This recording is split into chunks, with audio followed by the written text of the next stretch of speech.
nagpakita sa iyang strong political will, no, nya ang pagpakita pod sa mga department managers uban sa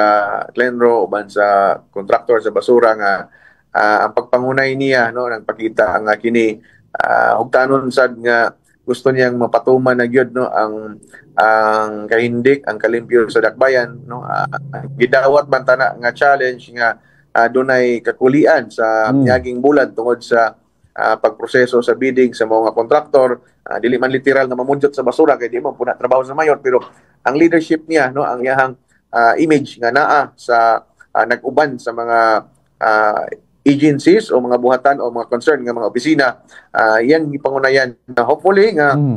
karong pipilak adlaw mo normalize na ang pagkolekta sa basura unya ang pagtinabanga gihapon, no, motong gipatawag ni mayor ang mga kapitanes kay ang pinaka the best nga mga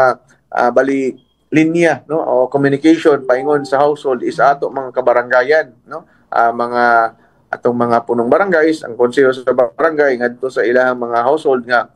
tabangan tini, no, kay shared responsibility ni dili ni kaakuhan ng sa mayor, sa di nang ni kaakuhan sa city council, sa mga taga city hall, kundi appeal, no, sa household kay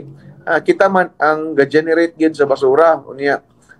kita pod ang galabay sa dili insakto og dili haom nga oras, no, kay mo man ang isa sa nakita mag-issue og mga OVRs tungod kay daghan kay illegal dumping nga kakahitabo, no. Muna ang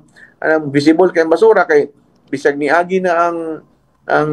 garbage truck o compactor na makatalikod lang sila, doon na po'y basura tungod lagi kay kulang ang disiplina labi ning panahon sa paglabay og ang kanang area og asa galabayan sa basura.